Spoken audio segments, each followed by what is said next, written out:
jelaslah. Mengurangi, menghabisi, menyetop pergerakan virus melalui orang.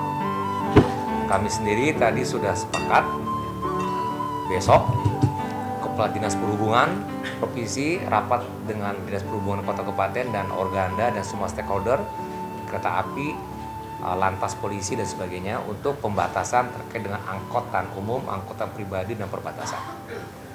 Besok juga rapat Dinas Perdagangan untuk pasar-pasar, mana-mana yang ditutup, mana yang dibuka, mana yang dibatasi jamnya. Rapat juga dengan seluruh dinas-dinas terkait perdagangan dan pasar di Kota Kabupaten, karena pasar-pasar negari kan masih bebas. Nah ini kita batasi juga, termasuk nanti beberapa mal, toko dan sebagainya. Dan besok juga rapat Dinas Pariwisata untuk bicara masalah hotel, restoran, dan juga tempat wisata dan sebagainya juga masih ada sekarang. Ya, beberapa tempat yang menyediakan permainan-permainan anak, ya di Padang misalnya, yang orang luar daerah datang karena untuk pergi main-main itu. Nah, ini juga mungkin bisa kita batasi.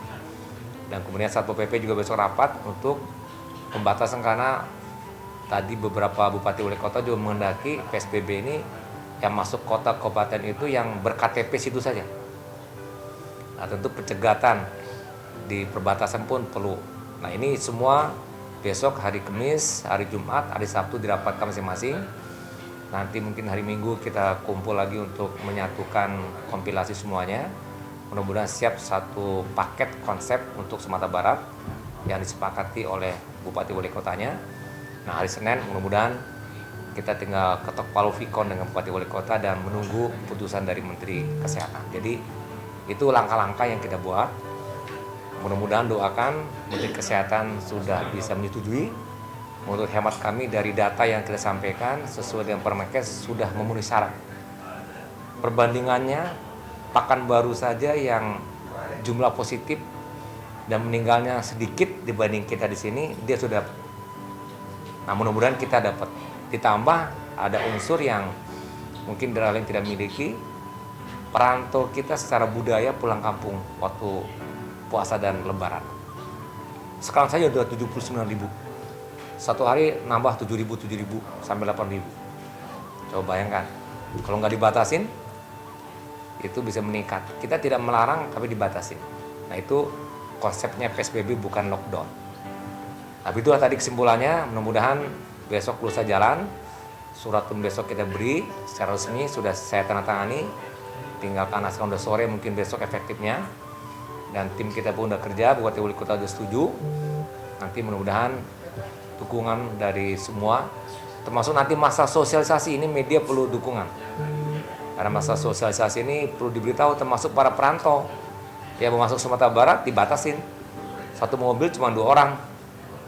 Angkutan umum setengahnya bisa terisi dengan jarak physical distancing dan sebagainya. Nah, begitu. Industri-industri juga demikian sama. Ya, industri juga sama.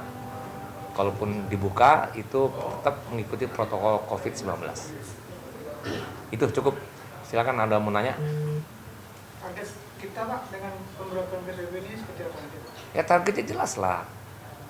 Mengurangi, menghabisi, menyetop pergerakan virus melalui orang. Hanya itu. Kalau itu dilakukan, insya Allah.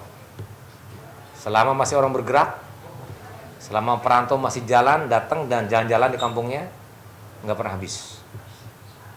Dengan PSBB yang begitu kita larang keluar rumah, sebaiknya hanya urusan beli obat, berobat, atau makan, atau cari makanan. Di luar itu nggak boleh. PSBB tadi Pak, 2 minggu dulu. terkait PSBB tadi Pak, yang di luar KTP-nya Sumbar gimana Pak? Itu teknis, nanti dibahas saya besok dan lusa. Tadi baru usulan dari Kota Padang, dari Payakumbuh, tapi Bukit Tinggi kurang setuju. Nah, ini kan masih pro kontra, tapi kan teknis. Nanti kita sepakati, ketok palu, ikuti semuanya. Itu ide begitu ada. Nah, kan kita lihat ide ini kan juga tidak dilarang, enggak juga disuruh. Bagaimana situasi kondisi kita memungkinkan. Intinya, ya ini intinya apa tuh PSBB? Membatasi orang bergerak supaya tidak menyebar virus ini kepada yang lain. Nah, untuk PSBB ini sebetulnya kita di Sumbar sudah 80% dijalani. Ya, 80% kita di Sumbar sudah menjalani PSBB. PSBB itu pelarangan dan pembatasan. Untuk pelarangan hampir semuanya udah kita kerjakan. Melarang orang keluar nggak sekolah, di rumah sekolahnya. Melarang orang kerja, melarang orang pergi ke masjid, di rumah ibadahnya. Melarang orang berwisata, wisata tutup, nggak ada lagi. Itu larangan semuanya. Ya kan? Kerumunan dilarang, nikah pun pesta juga dilarang. Acara-acara kita udah nggak ada lagi yang sifatnya umum. Udah pelarangan udah kita kerjakan. Cuman butuh penegasan melalui PSBB, mungkin ada law enforcement-nya. Kita serahkan pada polisi. Masih kerumunan nggak tanpa izin, ya mungkin tangkapi dengan dalil tanpa izin misalnya. Nah itu yang belum. Pembatasan sebagian besar sudah juga. Pembatasan di airport, pembatasan di 9 daerah perbatasan, kan membatasi juga mereka datang. Tapi belumnya adalah pembatasan angkutan umum. Angkutan ojek, pasar masih belum. Nah itu yang kita batasi. Bonus sembako, kota kabupaten udah sebagian jalan.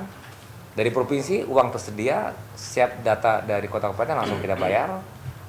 Dari pusat ini sebentar lagi Kemensos akan menjelaskan lebih jauh. Banyak bantuan dari pusat, luar biasa banyaknya. Bagaimana dengan sopir truk yang bilang-bilang tiap hari, Pak? Kita kasih stiker.